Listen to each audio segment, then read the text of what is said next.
we're going to jump right in here and talk about competitive grants. And so just to give you a sense of the difference between the difference between the types of grants that you might see. So every year, Congress has to go through the annual appropriations process, and that's where 12 subcommittees decide what funding goes to literally every federal program, every agency, and every federal program. Congress and the Appropriations Committee, and you all actually are very blessed because David Price, the congressman from your region, is our only member from North Carolina that is on the Appropriations Committee, and he's actually what's known as a cardinal because he chairs one of the subcommittees. So he holds a very important position as chairman of Transportation HUD. And so that's a great contact to have. But in any case, the House and the Senate both go through this process, and then they have to get together, make an agreement on what those bills look like, send it to the president for signature. And they do that every year, and they go through this process to set up funding. Within that process, there's basically mainly three types of grants. There's block grants, and many of you are familiar with the Community Development Block Grant. That's one example. And that's where, again, Congress, that block grants and formula grants, by the way, are mandatory spending. It's already been decided by Congress how those funds are to be spent. They're distributed based on how they're written in authorization. I know it sucks, but you could go over there. No. And the secretary really does not hold a competition. There's no competition within the federal agencies. And the secretary really has very little, if any, actually no discretion, quite frankly, on how those funds are spent. They're sent to the agency in the form of a block grant. They go out on those blocks and distributed from there to the implementation level. So what we're going to talk about today is actually the third part, and that's discretionary grants. Those are the competitive nature grants where you file an application and you go through this competition, and then they make awards. Awards will vary depending on the application's ability to meet the criteria and so forth. It does not mean, I always want to be very specific to this, because a lot of folks think, well, discretionary means that I have discretion in terms of my application, what I want to fund. That is somewhat true, but that's only within the criteria. What discretionary grants really means is that the secretary of that agency has a lot more discretion in terms of what they're going to fund. So instead of Congress saying you'll absolutely only fund these things, in these cases, they give them criteria. They tell them these are the things we would like to see you focus on. But really, at the end of the day, the secretary has full discretion to decide. As one person said to me many years ago, the secretary will fund what the secretary wants to fund. And so they get final say over that. And the reason that that's significant is because in the case of block grants and formula grants, that money is going out to localities. Whether you get a letter of support, whether you do anything political, you can do nothing at all except what paperwork you have to do, and you're still going to get those funds. In the case of discretionary grants, there's actually a lot of political angling to be done because of the fact that the secretary and senior teams of reviewers have that discretion. So we work very hard to have people weigh in and promote that grant. And we're going to talk about a lot of different ways that you can do that to raise your grant above the others and make it stand out, because at the end of the day, it is a competition and you have to make sure that yours is different than others. So I think the thing that I always like to, one of the things I always like to start with is to make people aware that there are literally hundreds of billions of dollars every year given out in federal grant opportunities specifically for local governments. I mean, there's hundreds of billions more given out for all kinds of different things, but literally hundreds of billions of dollars goes out to local government grants under a competition, and they cover a wide variety of topics and needs across the nation. I'm giving you here a highlight of some high-level examples of issue areas. This is in no way a complete list. It's just to give you a general idea.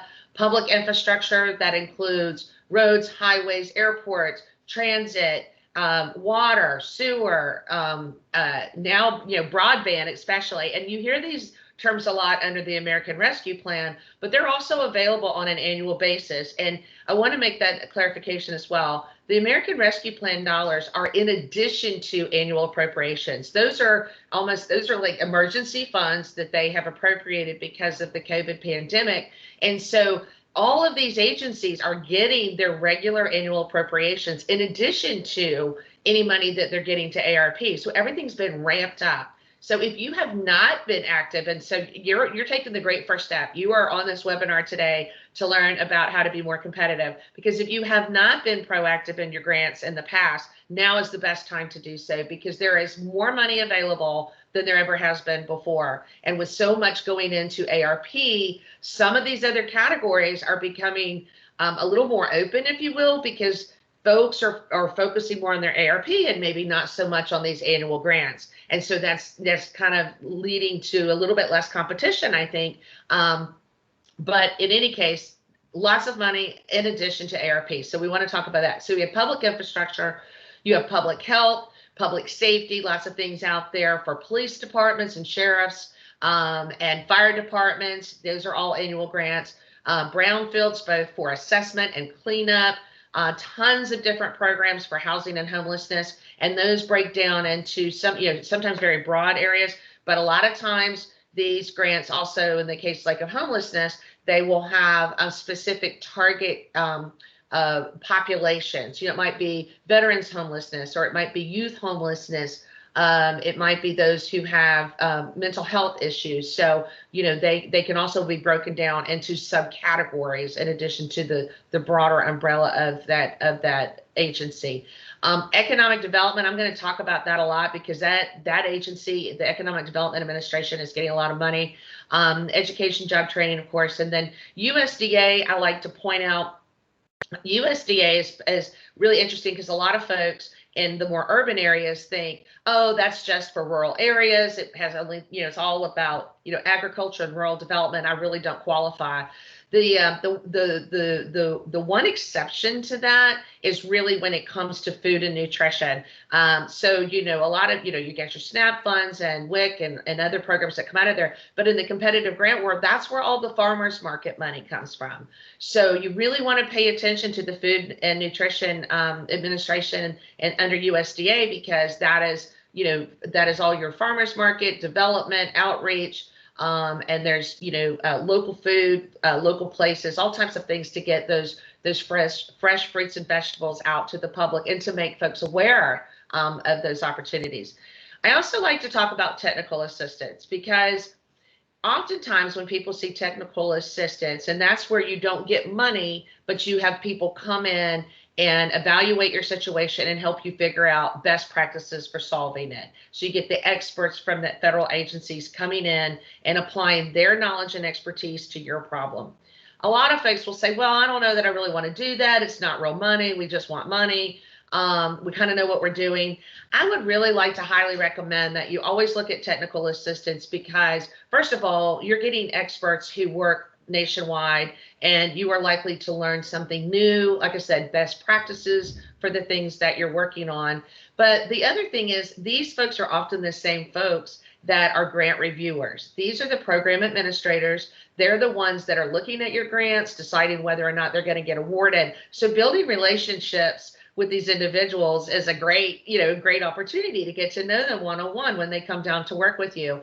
And then also, when they're working with you, these are the folks that know where all the federal funds are within their agency and their departments. So as they're working with you through your issues, they'll say, you need to apply for this grant, you need to apply for that grant, and they'll direct you, in the right way to the things that your project fits in with the best. And then, ta-da, what's wonderful is they're the ones reviewing your grants when they come in and they know you. So it's a win-win. So I highly recommend, for all those reasons and more, that you always look at technical assistance, as an option when don't write it off. Just keep that in your group of things that you're willing to go after.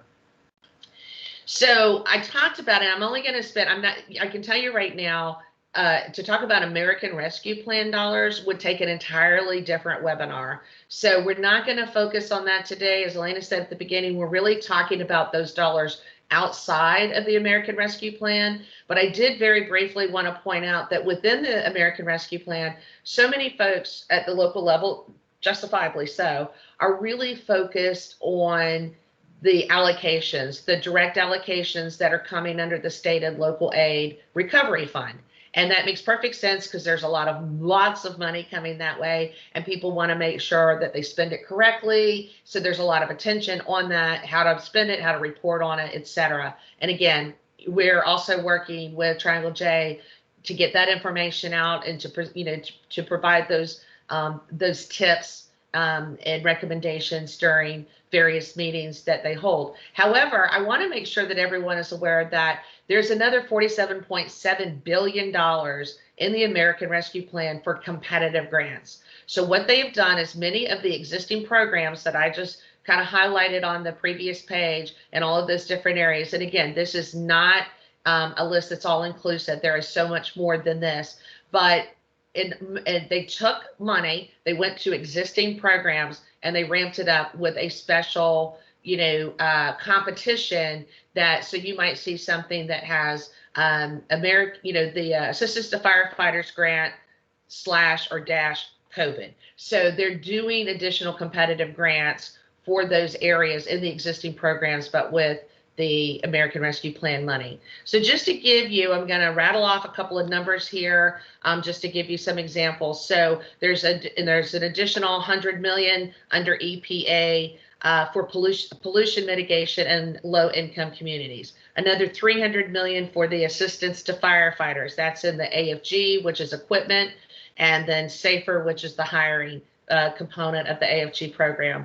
There's 400 million for emergency food and shelter for economic related emergencies. Be aware that's actually through the Department of Homeland Security and FEMA, not through HUD. But there are other formula grants that are being distributed through HUD. So a lot of money coming out for housing and homelessness, but again, through that formula level that we talked about earlier. And this is the one that I always like to highlight because it blows my mind. I really can't wrap my mind around it.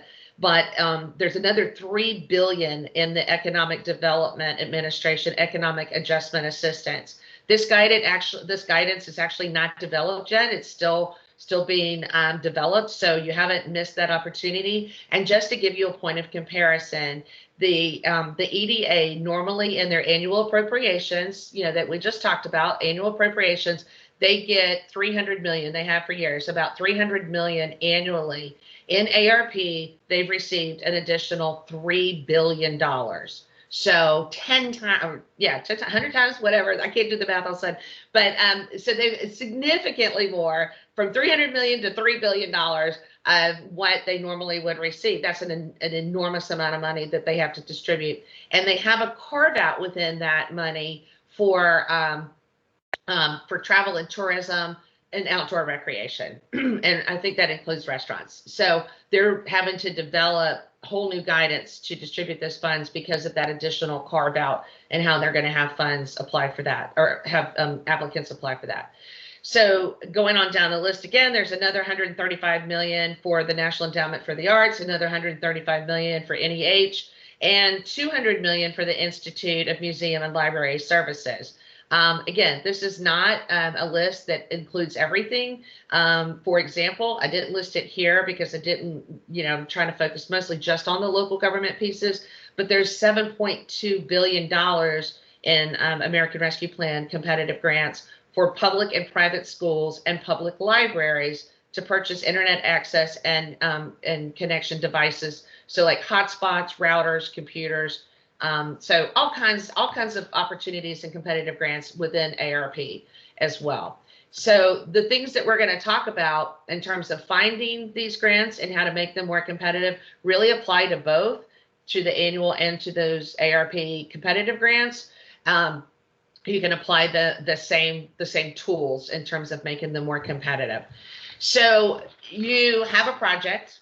You want to know if there's any federal funds that will support it, and you need to get more information if there's grants available and how you go about applying for those grants, and the criteria and so forth.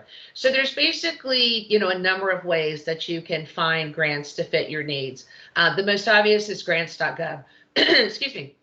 If you have not already gone on to if you have not been on grants.gov before, it's really worth your time to go on there and kind of play around with it. Play around with the keyword search, play around with the agency. So you want HUD dollars, you can put HUD in and they'll pull up grants that are within HUD. So maybe you don't miss something because you're not thinking of the right word. There's all different ways to find grants on grants.gov. And you can, without being the person who actually applies for grants or without having any kind of commitment to that, you can sign up to get notices from grants.gov.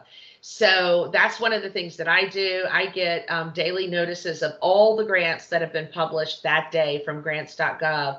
And we go through that information and put together an alert for you. I'm going to talk about that in a second. So anyway, grants.gov is a great resource for finding grants. Agency websites are also really good. I've been doing this, like I said, for 30 years. And there was a time we didn't have websites. I hate to admit that, but then since as they've begun to give more money through competitive grants through the years, the websites of these agencies have just gotten better and better about providing this information. So I'm going to use the example of what used to be Tiger and then Build and now Raise. Okay, so say you go on you just Google Raise grants, Trans DOT, and you go on the website. And you get to that spot, you're going to see previously awarded grants.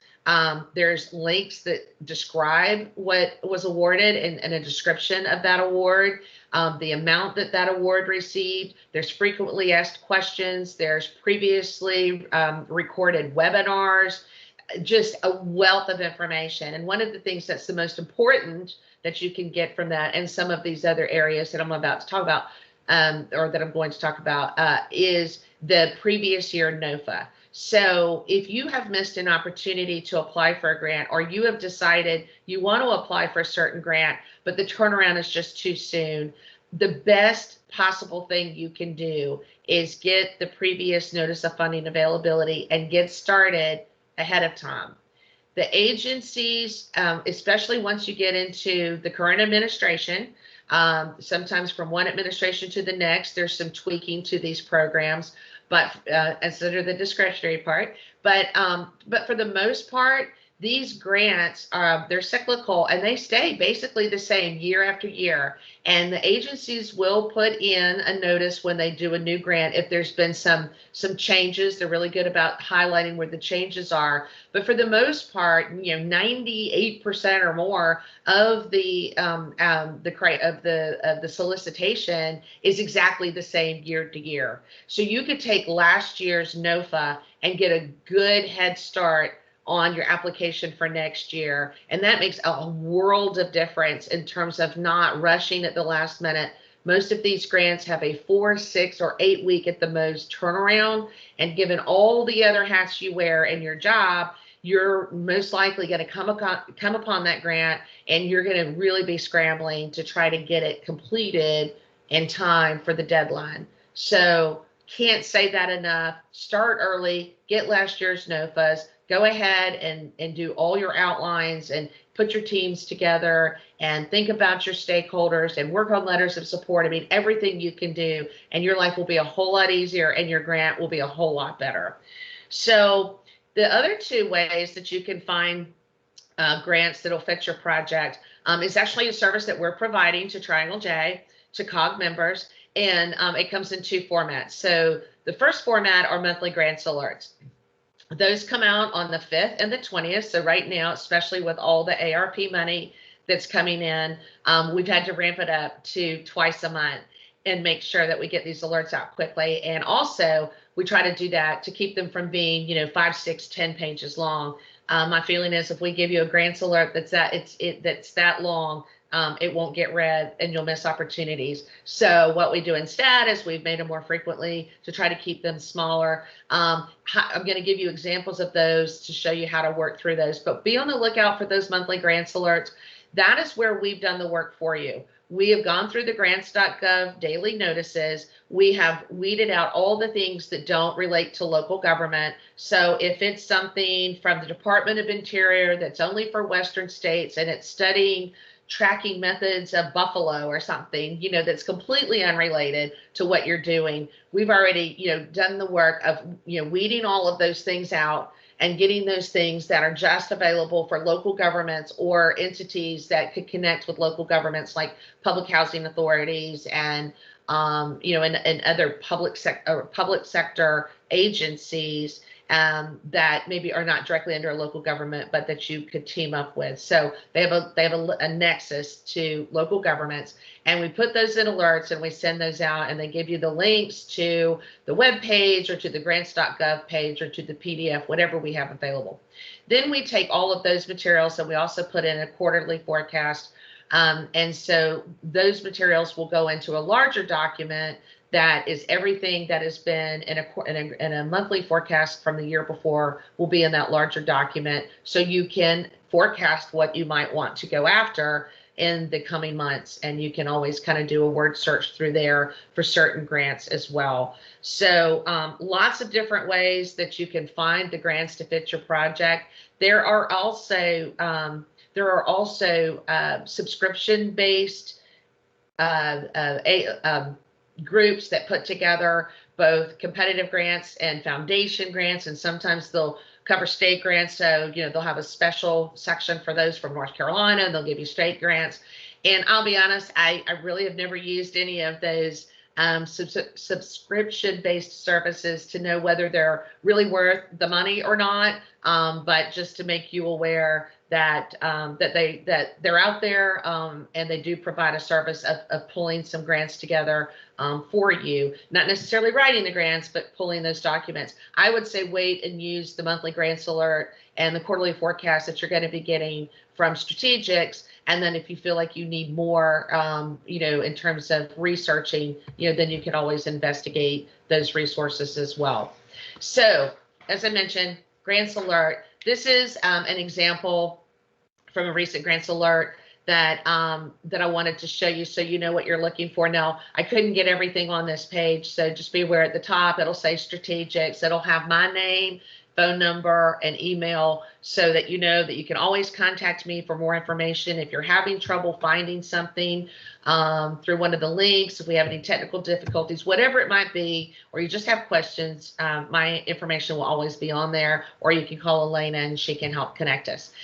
So typically at the top of the grants alert, we'll give you a highlight of something that's come out that we feel like is going to be very competitive. It's something that we know all local governments are interested in, or at times it might even be within a theme. So there might be something that's particularly for minority health, or for some other, you know, it might be all for food nutrition. But we'll take a few to highlight at the top just to bring to your attention, because there's a reason of their importance. And then as you see there in the chart, you'll have a notice of opportunity number. So that is the same number that matches up with grants.gov. So if you ever need to go back to grants.gov and do, you know, or refer to it, you'll know where that notice of opportunity number is. Or if the link, for some crazy reason, technology we know is not always perfect.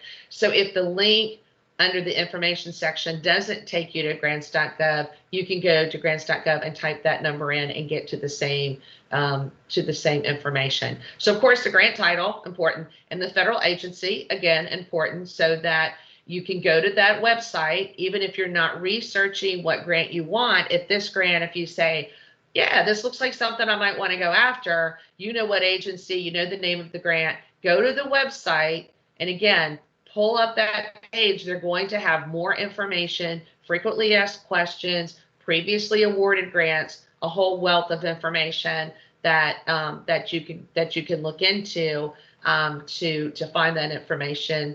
And I will mention, when you see those previously awarded grants, they will usually give very brief descriptions, not the whole application. If you see a grant if you see on that federal agency page, if you see a grant award to another North Carolina community, contact your counterpart and ask them for a copy of their application. You can file a Freedom of Information Act for some other state, but it's a whole lot easier just to contact one of your colleagues at another community and say, I understand you received this grant last year. We're thinking of applying in the future. Would you mind sharing your application? They've already received the grant. Chances are they're not applying again, or they can't for a couple of years. And so they're more than happy to, I really have never seen that I know of a situation where another locality said no. And so that's a great way to get a successful application in your hand and have something, some sort of format or some guidance in terms of what that agency is looking for. So, and then of course there's the deadline. Aside from starting early, the thing you are going to hear me say so many times, you're going to get sick of it, is deadlines. Because if you miss the deadline, you get a timestamp when you turn in an application. And this has actually happened where I have had clients who, for one reason or another, their application, it was due at 5 p.m. and their application timestamp said, literally like 5:01. And they call me, oh, what can we do? We're technically after the deadline. And I'm telling you right now, there's nothing you can do. You are done. You will have to apply next year. You are dead on arrival. There's nothing I can do. And they take those timestamps very, very, very seriously. And even if you have glitches with their system, I don't ever see federal agencies extend their deadline, because 99% of the time they will tell you, even in the NOFA materials, they will say that they recommend that you start putting, uploading your grant onto grants.gov at least 2 to 3 days prior to the deadline, so that if you do have any glitches with Adobe formats or whatever, that they can help you fix that well before the deadline. The day that the grants are due, the systems are frequently overwhelmed with the number of applications coming in, and they will, things will get slowed down. And so if you start an hour before the deadline and the system is too slow and you get a 5:15 timestamp, doesn't matter that the system was slow, they will not accept it. So can't stress deadlines enough. Under the information section on this grants alert, you're going to see a couple of things usually. So the first thing you see, anything that has that number like that 331183, anything there that's grants.gov, that will take you to the grants.gov page. And that's where you'll find the NOFA, the budget page, all the materials. They'll have the submittal materials as well as a brief description on grants.gov. The other thing that we do for you to help you determine ahead of time whether you want to go after a certain grant or not is we read through it and we look to see, the amount of money that's available and the amount of awards that they're likely to award. So there's a lot of grants that sometimes come out and they're only going to give like 1 award or 2 awards. Those are typically already aligned. They know who they're going to award it to, but they have to still publish it. It's, under federal law, they still have to publish it, and they'll say intent to award. So we don't put those on here because it would be a waste of your time. Anything, usually anything below 20 awards, we will note, especially below 10 awards, we will note here, you see an example, 6 awards, 4 awards. And we do that so you can say, gosh, I really want to go after that grant, but 6 awards nationwide, unless you have a slam dunk application and you've been working on it for a year, you may think twice about applying for something that only has 6 awards nationwide. Doesn't mean you can't get it. The Choice Neighborhood grant is a really good example of this. Choice neighborhoods typically only give 5 awards nationwide. I've worked with 2 different clients that have gotten Choice Neighborhood grants, but it was a heavy lift and we spent a lot of time on it. But they did receive it. It was only 5 awards, and they knew that going into it, which is why we had to put a lot of political muscle behind it. So it'll be listed there. The other thing you don't see here, but you will on a regular grants alert, if there's a webinar coming up, we will highlight that for you and a link to where you can register for that webinar.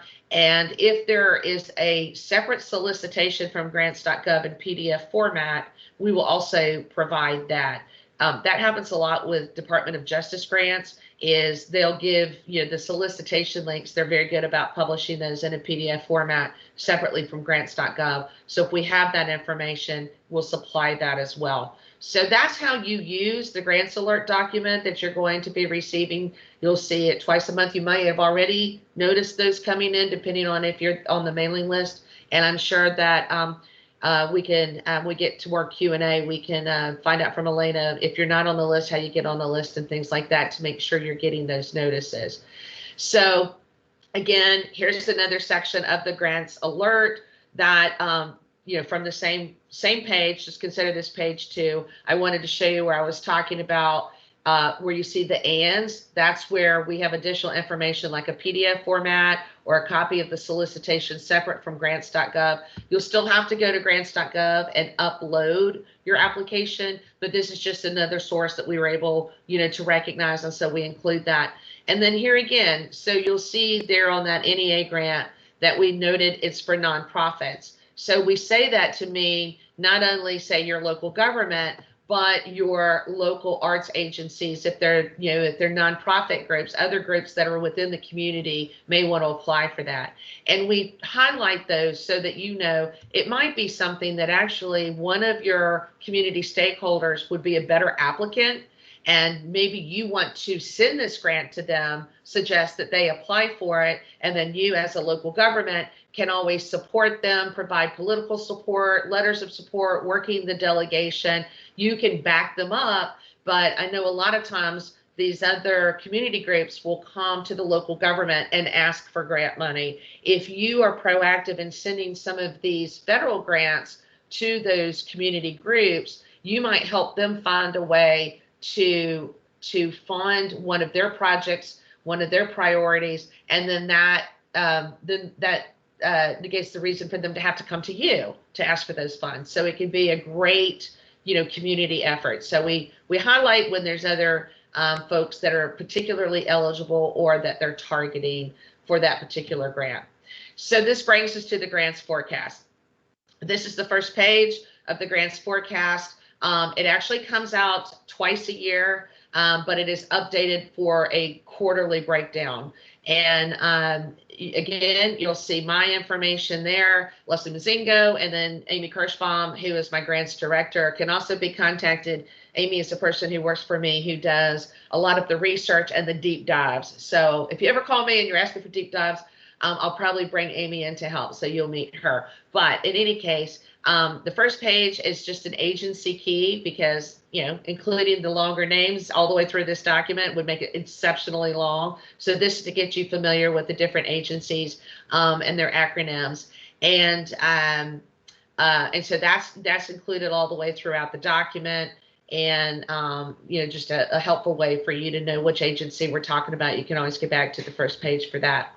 So on the grants annual forecast, you're going to see a couple of things. So as I mentioned before, everything that is in a grants alert is what is currently open solicitation. It's the grant that has already been put out for public notice in grants.gov, and we're putting it into an alert to say, hey, this is open competition now. Here's your deadline. Go for it.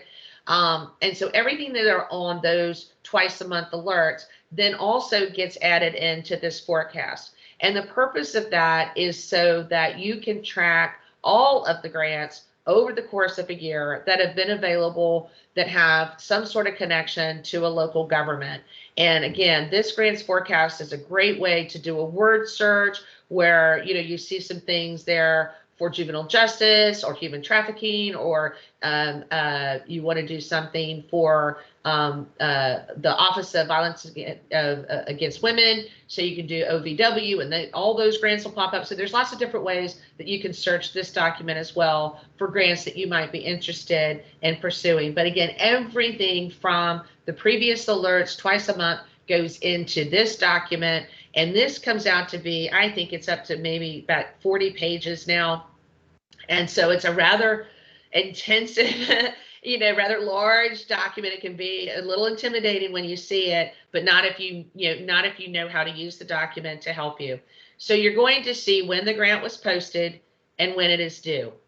When the notification, when this forecast comes out, if that grant has not, if the deadline has not passed, you will see it in red. If the deadline has passed, it changes to black. So we highlighted there that you still have time to apply. If you happen to miss it on the alert and you catch it on the forecast, we want to bring it to your attention that it's still available for competition. So you see the same information there to the right. you have the link to grants.gov.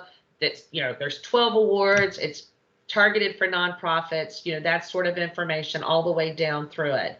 I will warn you that after a certain amount of time, grants.gov will archive their announcements and links. So you use these links to go get a previous announced NOFA to start early, as we've talked about. But after a certain amount of time, those links will go inactive and you'll get a page that tells you that it's not available. And that just means that they've archived it. So in that case, what you want to do is, instead of using the link to get to grants.gov to get that previous information, you want to go to the agency website. So again, you have the agencies there, and even the sub-agencies if you need it, like, the Office of Juvenile Delinquency is there under DOJ, for example. So we try to even give you the sub-agency of a larger agency, and you'll go and you'll type in the name of that grant, and you should be able to find the information that you need. So don't let that alarm you that those links might go inactive.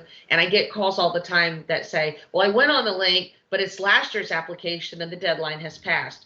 Again, we keep those links on there so that you can go in and pull up the NOFA from the previous year if you've missed the deadline, and use that NOFA to start your application early and spend 6 months or 8 months or however long you have, so that you're not so rushed at the end and you have a more comprehensive package that is going to be more competitive and more likely to be awarded. So that's what all of these different colors and numbers and everything mean, to help you learn, to help you know how to navigate that that grants forecast. I will also say that if you are going through the grants forecast and you're having any problems, or you forget what I've just told you and something doesn't make sense, by all means, please reach out to me. We want these materials. We spend a lot of time putting these materials together to be helpful. And the last thing we want is for folks to get frustrated and toss them aside as not being beneficial. So if you see anything that you need help on, please reach out to us. And I welcome feedback always. If there is something on there that you feel we can do better, that will make it easier to navigate, by all means, reach out to me and make suggestions. I'm always open to, I always welcome feedback, because I am a firm believer that everything can improve over time, and that there's always room for improvement. So you won't hurt my feelings. All right, so let's go into the basics of, so we've talked about, your project, you know the resources that you have to fund your application, and now you need to really get into putting things together. And so the first thing you want to do is just take a deep breath and start thinking about how you're going to get organized. You are going to need to, again, find the right program that fits your project. And you have to make sure that, that your project fits what they're funding. You're not going to be able to convince them to change their criteria. Like, oh, I know you want to fund this, but my idea is so much better, so I'm going to give you something else that I want you to fund because it sort of fits, but it doesn't. No. You have to make sure that you find the program that best fits your project, and that you're going to get a winning application because you're a good fit. You have to make sure you have your DUNS number and your SAM number well in advance. I'm sure all of you know that's Data Universal Number System and System for Award Management. It's the federal government's way of managing grant applications and awards, and compliance and reporting. So just be aware that if you don't have a DUNS or a SAM number, and I'd be really shocked if anyone on this call does it, because most communities have applied for at least one grant before and they had to have that number. But if you don't have it, then you need to make sure that you get it, or you make sure you call in and make sure that it's accurate, because it can take several weeks to get those materials back, or to get those numbers approved. And by several weeks, if you are using a notice off the grants alert and you only have 6 weeks to apply, and you don't have your DUNS and SAM number, you may be getting it so late that you can't apply for the grant. So do that ahead of time. and also know who your authorized users are. The way the system works is, the person that's an authorized user has to actually upload the grant into the system. So if you are not the authorized user, you need to know within your local government who is the authorized user, make them aware that you have a grant coming, what the deadline is, when you plan to submit it, to make sure that they're not on vacation or there isn't some other complication, and that they're going to be available to upload the grant for you, or that they can work with you to make you an authorized user so that you can upload it yourself. Modify project to fit. This is where I was just saying, you may have to tweak your program in order to make it work for what the federal government wants to fund. And so you have to be a little bit flexible. Sometimes it may be that you have, an eligible project, but to make it competitive, to make it, rise above the rest, you may have to make some modifications to what you're doing. I have a client I've worked with recently that we were doing the same thing on a transportation grant, where they finally decided, they'd like to do some things with the railroad crossing, but it was better not to do it because it was going to just cause the grant to be a little more complicated and to create a little more doubt, because railroads can sometimes be a little bit harder to get support from. So they just decided to leave it out. So you may have to modify your project to make sure it fits what they're funding. And then following the directions. This is part of getting organized. I can't, again, say this enough about following directions. There are more applications thrown out because someone had the wrong, margins, or the wrong font, or they single spaced when it said double spaced.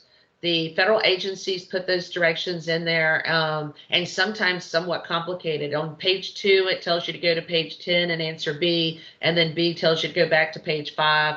I don't know that they do it intentionally, but I can tell you that if they will, the first sweep of applications, they look to see whether you follow directions. If you have not followed the basic directions, kept it to 5 pages, double spaced, with 1-inch margins, whatever they say, they will immediately throw you away. They won't even read your first paragraph. And the reason they do that is because if you can't follow the directions in the application, then they already know that you are a high risk for not following directions on reporting and compliance, and they're not willing to take that risk of having you do something wrong and the agency be embarrassed for giving you money that was spent incorrectly. So you got to follow the directions right up front. Know and meet deadlines. Again, deadlines. I'm going to beat you over the head with it, but that's just the reality, is that you need to know what the deadlines are, and you need to make sure that you're willing to meet those ahead of time. Keep in mind that I've noticed within Department of Justice grants, they now have, it looks like a 2-part system. So you have a grants.gov deadline, and then you have a just grants deadline on the DOJ website. There's also very often a letter, somewhat often, a letter of intent deadline on certain grants. So they will say, we have to have the letter of intent by this date, and then you have to have the application by the next date. And those also can differ. A letter of intent may be, yes, we think we're going to apply, we plan to apply, just to give them a notice, but there's no, if you miss the letter of intent, they'll say encouraged. It's encouraged. They won't say required. If it says required and you've missed the letter of intent, then you're done. But if it says encouraged, you can sometimes work around that. It's really not. It's not a reason not to apply. And in cases within EPA, they will have you do a letter of intent. They first review the letters, and then they will tell you whether or not to apply for the larger applications. So in some of those cases, letter of intent can be a great help, because it kind of tells you whether your project's a good fit or not well before you spend weeks and weeks preparing a very difficult, a larger application. They will go ahead and say, based on your letter of intent, we like where you're going with this. We'd like for you to apply. Go ahead and go to the next level, and then you'll have another deadline for that. So NEA, NEH, they tend to have letters of intent, and so you just really want to make sure that you know what your different deadlines are before you get into whether or not you're going to submit that grant. So I love this page because right off the bat, I was able to find these 2 pictures that I felt like really give a good explanation of what I'm trying to tell everybody is which team are you going to be? Are you going to manage this process like a project and be well organized and have your team and check your boxes off as you complete the tasks and feel really good about it and start way ahead of time? Or are you going to be the team at the end? I've been in many situations with applicants where you look like the team at the end and you're running around and you're scrambling to make the deadline and it's all chaos and everybody's stressed out. And so I think everybody would prefer to be picture number one. And the way to do that, again, is preparation, doing your homework, and just following some basics and again, keeping calm and staying organized. So we'll start with details to meet the criteria. This again goes back to just the very beginning when you think you have found a grant NOFA, notice of funding availability. If you have found a solicitation that you think works for your project, when I'm working on grants, I read the NOFA 3 times, no lie. I read it once, all the way through. Then I read it again and I use my highlighter and start thinking about it. And then I read it a 3rd time to make sure that I've caught everything and I start working on a framework. So you really want to read it and read it again, maybe have another person read it, get together with them, talk about the outline and the framework. So the most important thing within that is making sure that you are very aware of all the criteria, not only the criteria for being eligible for the grant, but the criteria for submitting the grant, the deadlines, the format, the materials that you have to have. Do you have to have additional information to submit with your budget? Do you have to have certain data to back up your statements? Just everything that the last thing you want to do is if there's 10 criteria and those first round reviewers are going through to make sure and check the boxes that you meet the 10 criteria and you've only met 9, you're getting tossed out before they've even read your application. So you got to make sure you've gone through those details. When I refer to calls, meetings, webinars with federal agencies, this is actually a short-term and a long-term process that I wanted to cover with you. So a lot of times there will be, you may want to, so in terms of calls, you may have questions, and particularly if you start early, there's a point of contact on these NOFAs, and you may need to call them and ask questions. Something's not clear to you. You need some additional information about the application or the NOFA itself. There's 2 different times you need to be aware of in terms of making those calls. I call it open season and closed season. If a NOFA has been published in grants.gov, it's called an open solicitation period. And so that means it is live, it is open, people are applying.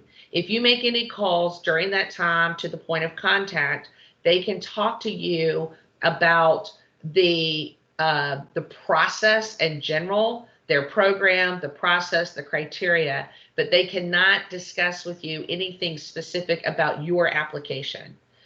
If it's closed season, so you're doing what I asked you to do, you're starting way ahead of time, you will be able to ask more specific questions. So that is the time frame from award of the previous grant up to the notice of the next competitive round. Like I said, these are cyclical, and that annual forecast will also help you be able to anticipate not only when a grant is likely to come out, but also whether it's closed or not.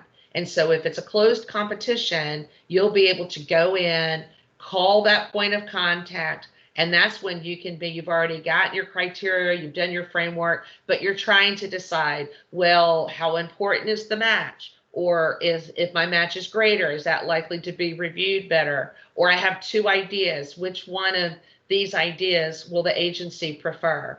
They can go into great detail, and they're happy to do so. They want to help. They want to see winning applications, and so having their input ahead of time is useful. So during that closed season, you can actually call them and get very specific information about choices that you're deciding between and other questions you may have.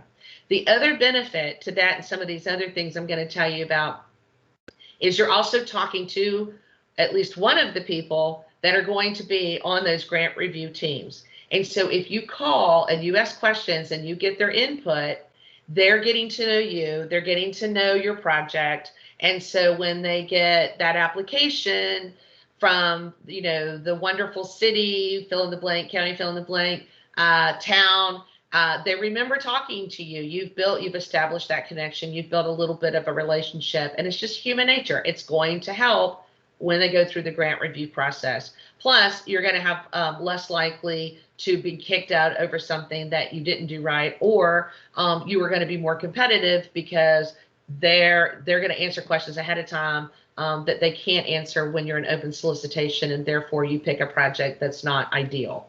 So calls are great. Meetings, I mentioned this because many of your local governments travel to Washington on a regular basis for national organizations. And many of you may travel to Washington within your specific departments or connections that you have. So I know that like the police, you know, the police and the sheriffs and the firemen and housing authority, I mean, all different groups go to Washington for their own conferences. Now, that's not been as much during COVID, of course. It's made it a little bit more difficult, but things are opening back up. And I think we're going to be back to, you know, closer to a pre-COVID scenario where you can go to Washington for your regular conferences. And anytime you're in Washington or your elected officials are in Washington, I highly recommend that you set up meetings with the agencies that you plan to apply within. Get to know the program directors. Again, ask questions. Go ahead and educate them on, you know, what you're planning to do. Now, I'll warn you, agency program directors can't really be lobbied technically on, you know, on a project. They will not comment like, oh, that's great, we love it, we can't wait for you to apply. Typically, they will gather the information, they will give you some information, they'll kind of keep it all, you know, just very friendly. They won't give you that, like, you're a winning application, we can't see it, because they can't really, like I said, they're not supposed to be lobbied, but they are encouraged and they're more than willing to sit down and hear you talk about your projects and your priorities, and to ask for guidance, again, to ask for, well, we have these things we're going to do, does this fit within your program, or would we be better off going in a different direction because it's a better fit? So highly encourage those meetings any chance you get. The other option in a virtual world, whether we're still in it for time being or we have to go back to it at some point, they will do meetings virtually. So you can call the federal agencies and talk to a person and ask them to set up to be on a virtual meeting with you and some of your other colleagues or stakeholders, so everybody can hear the same information. And quite frankly, everybody's so used to the virtual world now that if you can't afford to go to Washington, or you have 3 or 4 people that are on your team and you want them to hear this information, and you can't all go to Washington, of course, it's expensive and it's time consuming, call them up and ask them for a virtual meeting. Again, off season. You're going to have a better opportunity getting them on a virtual meeting and getting them to talk about your specific project during off season. The other thing that virtual meeting will allow you to do is to share your screen. So if you need to show them maps, if you need to show them photos of what you're talking about, that's a great opportunity to do that as well. Again, you're sharing information, you're getting them up to speed on your project, and that's only going to bode well when your application comes in, because they're already familiar and they're expecting your application. So all of that during off season, take advantage of those chances to meet and get to know the people that are running the programs.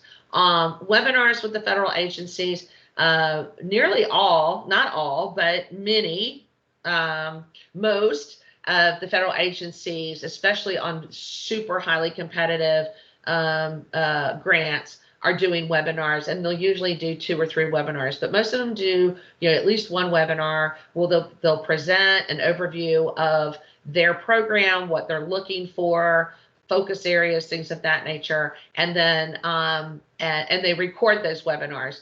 They always have Q&A at the end, so they'll answer your questions as best they can within their limitations. And then, as I said, at the, afterwards, it's been recorded. You can find those if you can't attend the webinar on the day that it's being held. Go back and watch the recording.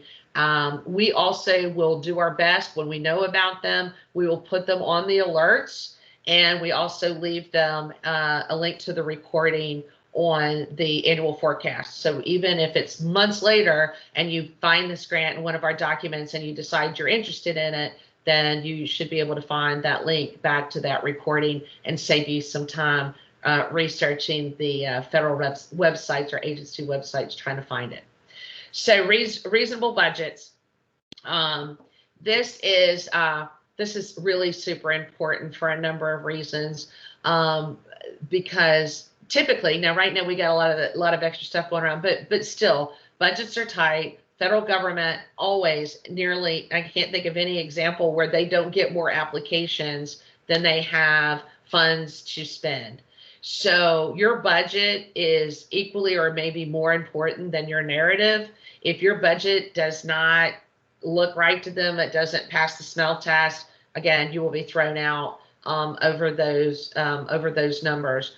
You might need, as an example, you might need $10 million to do your project, but if the national amount, this is we're looking at those NOFAs are important and knowing what the amounts, if they only have 7 million to distribute nationwide and you need 10 million, you're going to know your budget is not reasonable and you're going to have to make adjustments, maybe apply in phases.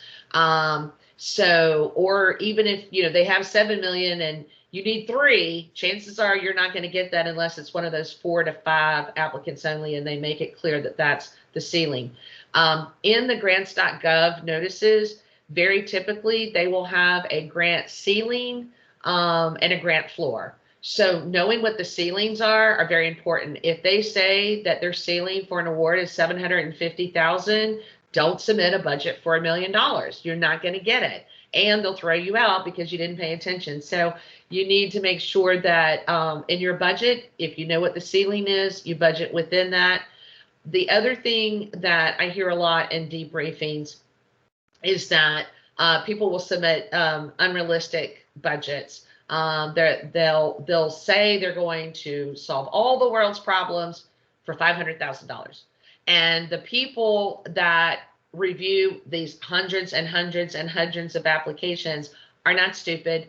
They know the difference, and they will say there is no way they can accomplish what they say they're going to accomplish in their narrative based on the budget that they're asking for. So unless you've shown them that you have all these other contributions that are going to make up your total budget is this, you just want the federal government to pay this portion, and this is how you're going to make up for the rest, then that's acceptable. But if you give them a number that's unrealistic for what you say you're going to accomplish, and you don't lay out for them where you're going to get the other dollars to get what you need to get you to the point that you want to get to, then they will consider it unrealistic and they'll toss it out. If your numbers don't add up, if you put these numbers in and then your total's wrong, that's a reason that they will check it off as like, that the budget is off balance. So there's any number of reasons. I say have your finance team, your experts, looking at your budget, going through it, comparing. I see this a lot of times too, that one team will be doing a budget and another team is doing a narrative, and somehow the communication lines don't meet up, and the narrative says you're asking for $4.5 million and the budget says you're asking for $5 million, and you get kicked out, and during the debriefing you find out that your narrative and your budget didn't match up and they didn't know which number you were really talking about. So they're not going to spend time chasing you down to find that out. They're just going to move on to the next application. Remember, you're not just competing maybe within your region or even within your state, you're competing nationwide. They are literally getting hundreds and hundreds, if not thousands, of applications sometimes for certain grants. And I hate to say like they're looking for a reason to toss you in the circular file, but the reality is, the fewer applications they have to read through and score, obviously the easier it is to make final decisions. And so don't give them a reason by having your numbers be off to throw you out. Putting together a strong team. What I mean here is you don't have to do this alone. And so often folks within a department will think, I've got to write it, I've got to do the budget, I've got to proof it, I've got to submit it. They think they've got to do, grants are not easy, but then again, they're often giving you a lot of money. So it shouldn't be easy. You should have to work for it.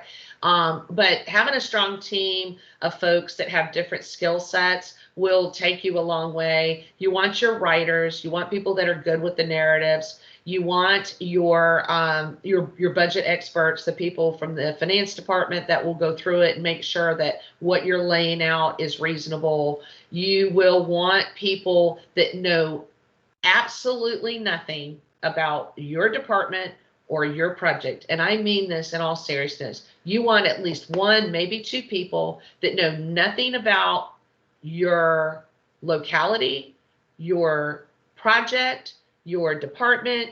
They don't even know where you are in the state of North Carolina, kind of thing, because that's what a grant reviewer is going to be. It's going to be someone who's not familiar with you. And what you want is someone who is not intricately familiar with your information to read your grant. And if they go through your grant and they understand what you want to accomplish and how you plan to get there with the funds that you're asking to receive, then you're in good shape. If someone from another department who really doesn't know anything about what you do is confused, so will the grant reviewer be confused. So it's really great to have that person who is good at proofing or just to read it for the content. And then I recommend having a person, and you want to get on their schedule ahead of time, because you don't know they may be on vacation, they may have other things going on, a big project of their own they're working on. But in my old firm, I was always the person that had to proof everything. So I was the big proofer. I was the eagle eye. And so what you want to do is you want to have that person that is really good at looking for typos. If you're the person that's been writing this grant, you've been writing and reviewing and revising, which you see as the next bullet there, but you're going to be the person that's been doing all this. And we all know how it goes. You get to where you read one word and you know what the whole paragraph says, and you kind of read over it. You don't really pay attention. You want that person who literally is reading it for every period, every comma, quotes, things you highlighted that you haven't attached that you said you were going to attach, and give that person the list of things that you have to have in terms of format. Making sure that all the paragraphs look the same, that they're all 1-inch margins, whatever it may be. Have that person that's also going to be your proofer for things that are not related to content, but are related to following instructions. You are going to end up at the end of the day, this is not you're going to sit down, write the grant, you're done. That's very rare. Even on a 2-page grant for firefighters, if you can write it one time and submit it, then you haven't done a competitive grant. You're going to write, you're going to review it, you're going to have other people review it, you're going to revise it, you're going to revise it some more, you're going to ask somebody else to review it. That's again why you need to start as early as possible, because you're going to have to make changes along the way and to make sure that you're fine-tuning it. And sometimes you might have to revise it because you have people helping you put it all together. It's 7 pages, it needs to be 5. You got to figure out how to cut material without cutting so much information that they don't know what you're doing. So it is a process. And there's almost you need your good writers, and you need people that can help you do this. And I will say too, in that, don't be afraid of leaving out the decorative language. A lot of these ask for fewer pages because through the years, people have gotten very creative with their writing skills and all the, adjectives they want to put in there. And so don't be afraid to make it concise. And I'll talk about that a lot too. Submit early, confirm submittal. Again, deadline, deadline, deadline. So you want to make absolutely sure that you get it in early and that you receive that confirmation. If you don't get a confirmation, you need to call somebody and say, I've submitted this. I haven't seen my timestamp or confirmation of submittal. You're going to want that. You're going to want a printout of it. If anything goes wrong, along the way. You want to be able to prove that you did submit it at 4:55, not 5:01, because your time stamp says 4:55. So get that confirmation and make sure that confirmation confirms that you submitted it well before the deadline. So when the word competitive.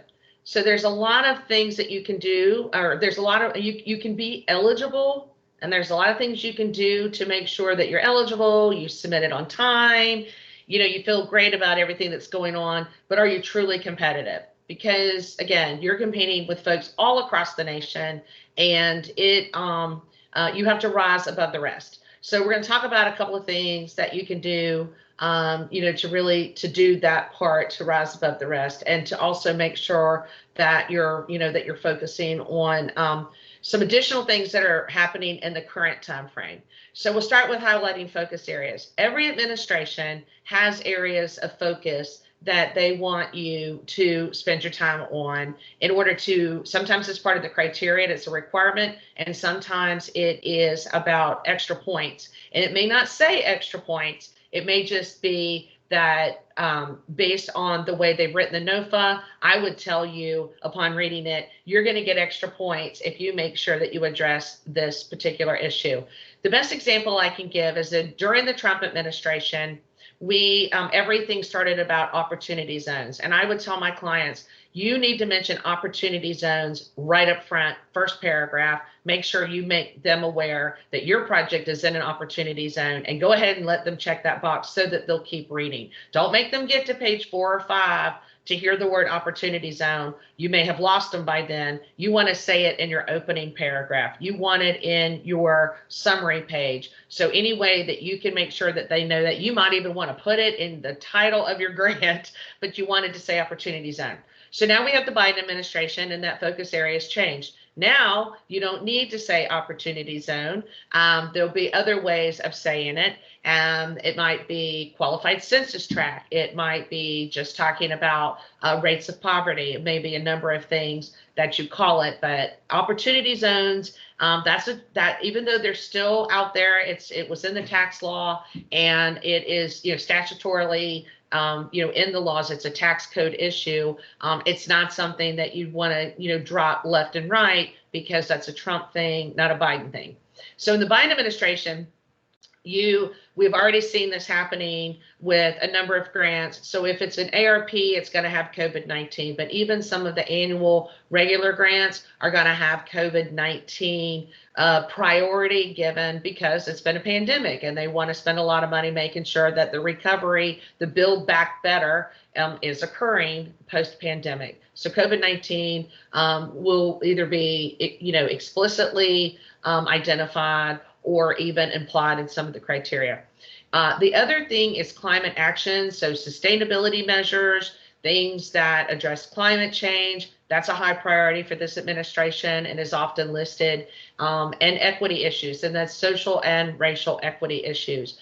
I would say probably since about February, I have not seen a grant come out in any category, doesn't matter what agency. Every grant I've seen has had some element of sustainability and equity written into the grant as either a priority, again, or highly encouraged. So those are areas that if you're looking at grants right now, you can assume for the next 4 years of the annual grant cycle, you can assume that these focus areas will stay the same. They may even add something if there's some new issue that comes up that becomes a high priority area. But at least for now, because I tell folks, 2 years ago when I was talking about grants, or even a little more than a year ago, when I talked about grants, the word COVID wasn't even in the narrative. And now that's all we talk about, right? So new issues, new emergencies can come up that will be addressed. But for the time being, every grant that you're considering, if you have a choice between targeted populations or neighborhoods or areas of your community, and one is more disadvantaged, you really want to go into that area where you can show that you're addressing those equity issues. So focus area is very important.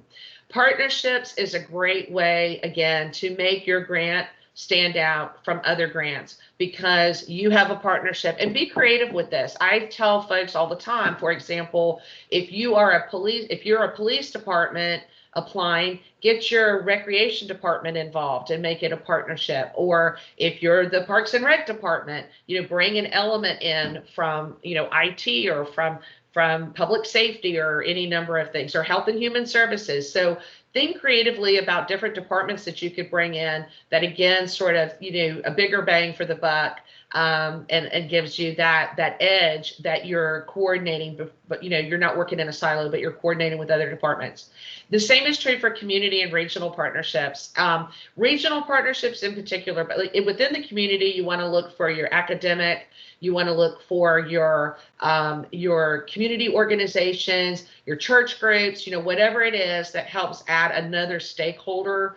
It's even better if they're a financial stakeholder. So if they're giving money to the program and you have a letter of support saying not only do they support the program, but whether in cash or in kind, they're somehow involved and they've got resources involved, that gives you great leverage. Regional partnerships are particularly good because, keep in mind, funds are limited. So if you can get a partnership that shows a bigger reach, that obviously, again, bigger bang for the buck. You're reaching more people, and just the fact that you can collaborate, because quite frankly, if you collaborate well within your region, then you're going to collaborate well with the federal agency. So they love to see that opportunity to work across jurisdictional lines. Always look for your regional partnerships, and I'm sure Elena would be happy to help you figure out a way to put some of those together. If you're wondering whether other communities are interested in the same grant, who could we reach out to form those partnerships? It might even be that it's a good opportunity for the COG to apply on behalf of members of the region if enough people are interested in it. So regional partnerships are great. Public-private partnerships are still great as well. You hear that a lot, but anytime you can get, the private sector to put some money behind the project as part of the match, and keep in mind that match requirements, federal match versus, when it's a local match, federal match, local match does not necessarily mean it has to come out of your budget. Local match means non-federal. So if you get that from the state, but be sure that that's not federal money flowing through the state, but it could be state, it can be a community partner, it can be a private organization. There's any number of ways you might be able to get your match requirement met without having to come right out of your general fund. Creative and innovative and versus proven and expanding. Watch for these things. And a lot of the materials on ANOFA, they'll say, we're looking for innovative ideas, or we're looking for creative approaches. So be aware when they're using that language, they're wanting you to try something new and kind of be a test bed that they can then maybe go and apply in another area. So you've got a new idea, you need some money to get it launched, and then you think this will be great, we can tell other people about it. Versus, other grants don't want you to be innovative and they don't want you to be creative. They want you to take something that they know works, they've seen it work, you've seen it work, you've got the data to prove it. You just want to expand into other neighborhoods or to other demographic groups. So pay attention to that language and know the difference, because you don't want to be talking about how you're proven. You just want to go into a different area versus, and they're looking for innovative. So you just need to pay attention. Know your match requirements. My general guideline is exceed match requirements. Even if they say this does not require a match, provide one anyway, or show them how you're matching. If it doesn't require a match, okay, then don't worry about having that in cash match. Look, but tell them how you're matching it with your local resources, whether it's staff, whether it's land, whether it's equipment, whether it's a building. Go ahead and point out that you have some skin in the game, and point out what you're matching it with, even if they say no match required. Setting priorities is really important, because you may want, this goes back to the budget too, you may want to accomplish 15 different things, but if the grant is only asking for certain things, then right to the point of we really love to do all this, but based on the amount of money available, we're going to prioritize and tell you we'd really like to do these 3 things. Also setting priorities in terms of what grants are going to go after. I would imagine that all of you have to go back to your elected boards and get your match requirement. In fact, I recommend getting your match requirements approved ahead of time if you plan to use local funds.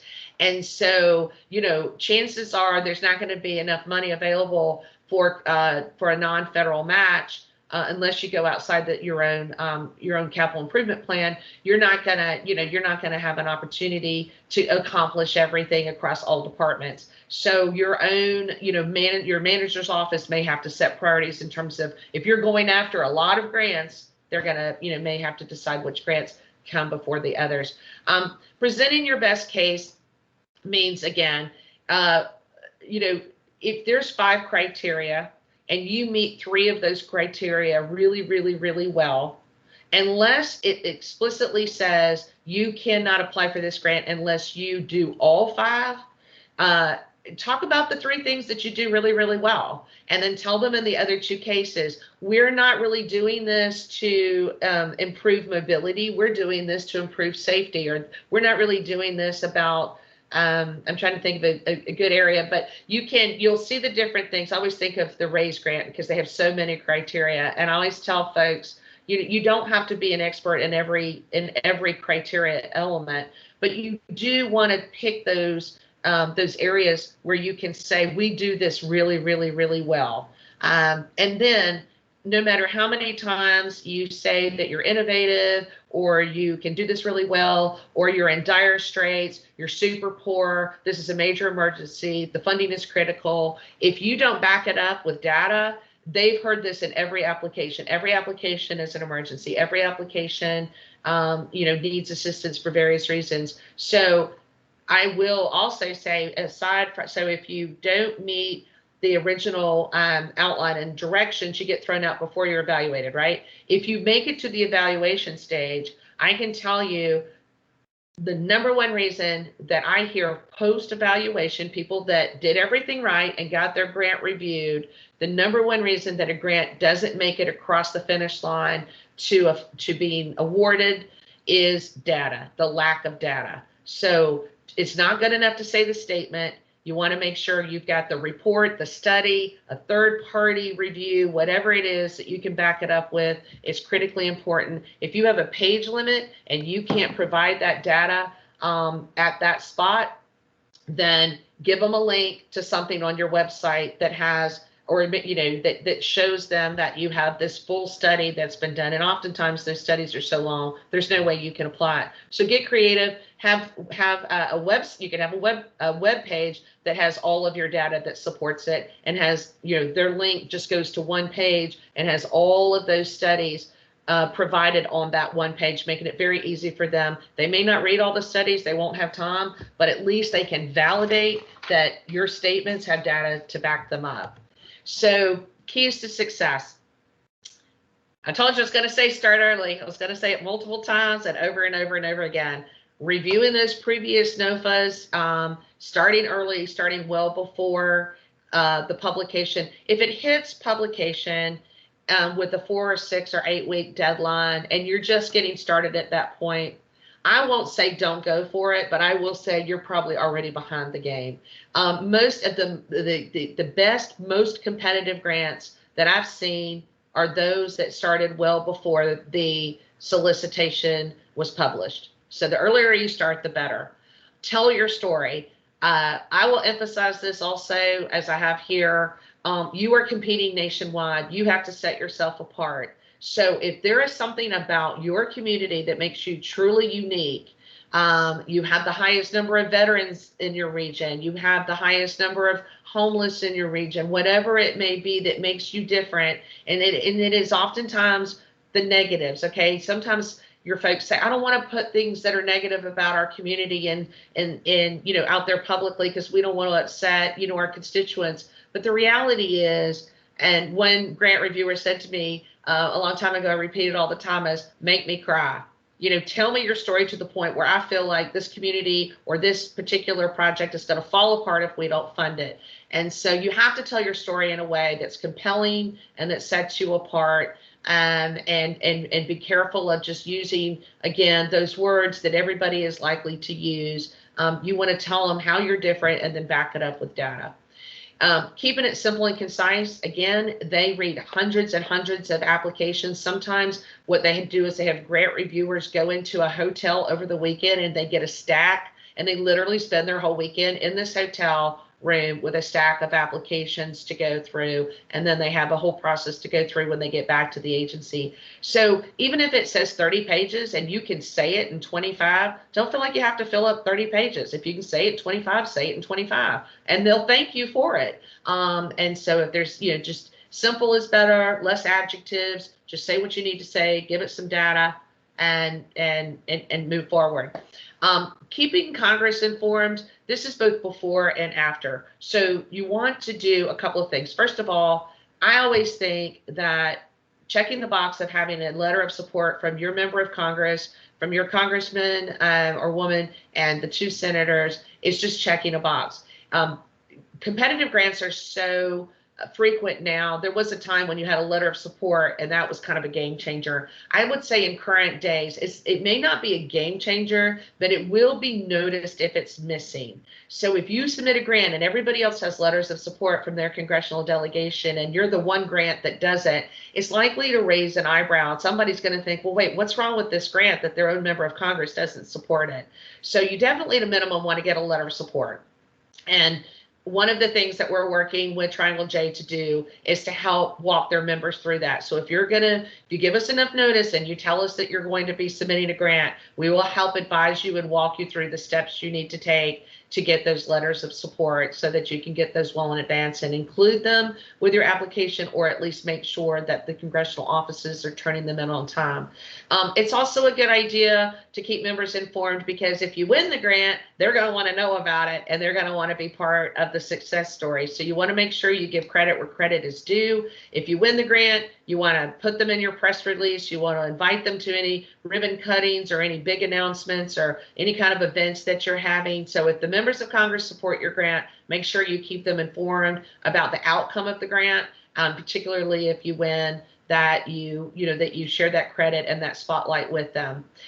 Being persistent and patient is very important, because most grants do not make it through the first time. It's just the nature of, some grants do. Just had one announced earlier with one of my clients. So it is possible to get it on the first round, but some of the grants, like the RAISE grant, formerly Build, formerly Tiger, is so oversubscribed that it may take 2 or 3 applications before you win. So you do have to be persistent. If you don't get it the first time, don't feel beaten down or discouraged. Get your debriefing, talk to the agency, find out. All of the agencies will either give you written debriefings, the feedback, or they'll give you a face-to-face debriefing or virtual meeting or phone call and tell you what the grant reviewer said you did well and what the grant reviewer said needs some work. Maybe you needed more data, or I've heard plenty of times, you know what, you have an excellent application, we just ran out of money. So we don't recommend necessarily that you change your application. We want you to resubmit it. And we really don't have a lot that we can offer up. I've heard that in debriefings a couple of times. And usually what that means is that they're familiar enough with those people that have reapplied. There's just some folks that have been in line longer than you. So you've got a great application, just resubmit. They're going to be looking for you, and chances are you'll get it the second time around. So you got to be patient with that. Follow-up means if you win the award, make sure you know what you're reporting, your compliance deadlines are. Don't make mistakes. If you blemish your record after an award, they will second guess whether to award you grants from that agency in the future. And sometimes agencies talk to one another. HUD and EPA and DOT do a lot of stuff together. If you get a bad reputation with one of those departments, it may spread to another department or another agency. And keep in mind that program directors are not senior level officials, so they don't tend to change with the administration. Many of the folks I know that are grant reviewers or program directors have been there 25 plus years. They're career employees. So if you get a blemish with one of those offices, it's going to stay with you for sometimes decades, or as long until that person retires. So you want to make sure for sure that you follow and comply. But the follow-up also means debriefings. again, if you do not get the award, make sure you follow up with the agency and you get your feedback and you find out, where you can make improvements so that you can reapply. And the follow-up means with the congressional offices as well. So there is a lot of information I know that we have covered today. That's why we set aside so much time to review it with you. This is my contact information. Elena has it as well. It's always on the alerts and the forecasts. We are here to help. We want to make sure that you are more competitive, you're successful, more money is coming into your community and into the region. And so, as Elena said at the beginning, Triangle J is working to expand and improve their efforts and to help you in the competitive federal grant application world. And so take advantage of this resource and don't be shy about reaching out and asking for help. So with that, I am going to stop talking for a change and open it up to answer questions and anything. One last thing, anything that if you think of something later that you didn't think of today, that's okay too. Just reach out and let us know your questions and we'll make sure to get them answered. So with that, Elena, do we have any questions so far? Thanks, Leslie. We don't at the moment. If anyone has any questions, I know that was a lot of information. Leslie is a wealth of knowledge, so I can imagine some of you are just sitting with it. But if you have any questions for her right now, feel free to either raise your hand, put it in the chat, jump in. We've got kind of a small group, so it might be okay if folks unmute.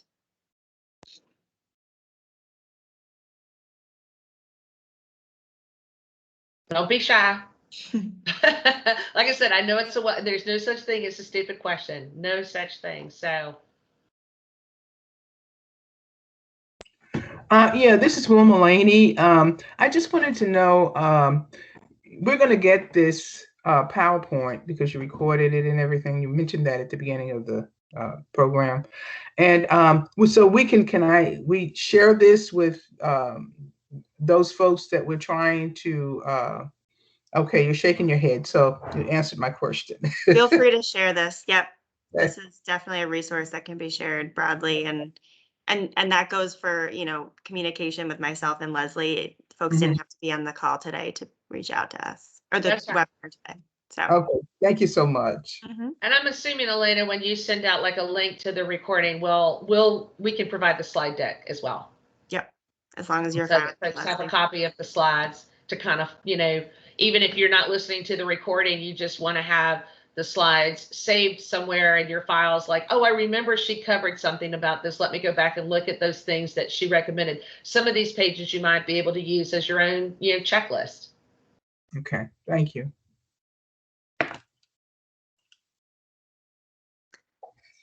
Any questions? I will just add, so I have actually in the chat put the sign up link for the grants alert. I just want to make sure that folks have access to that because I know emails can get lost. Once we leave today, you may never see my email. So if you do want to make sure that you're getting those alerts, that's the place to sign up. At the moment, that's really what that listserv will be used for. It may develop if there's other grant needs that folks have. And we will send all of the follow-up materials. And as Leslie said, you have her contact information if you have questions for her, or if you have questions about how collaboratively we might be able to help you with any sort of communication with agencies or whatever, please let us know because there are a lot of active grant programs right now as well. So. Okay, I don't see it. Anything else, Leslie, before we close? So no, I think the last thing that I will say before we close is that, as I said before, in terms of even the alerts and the forecast, but also in terms of this presentation, would love to get your feedback. Please let Elena know if it was helpful, if there's ways that you think that we could do things better. We may, have opportunities to offer it again in the future. So I'd like to make sure that we know that we're telling you what you need to know. And this is, again, sort of a grants 101 basic, we may have repeated some things folks already know, but it would be helpful to know if you're more advanced in your grants knowledge and this was, too basic. Is there another level that you would like to hear, getting into the details of some of the forms, or getting into more details about certain grants, or anything at all that you want to provide us? Like Elena and I've said, this is a new road that Triangle J is taking, and so anything that you can tell us that you would like to hear about with relation to the federal government advocacy and federal government grant process, please let Elena know, so that we can make sure that we're getting that taken care of in future presentations. Other than that, thank you again for giving us a good part of your Friday. Thank you very much. Thank you, everyone. Have a great weekend.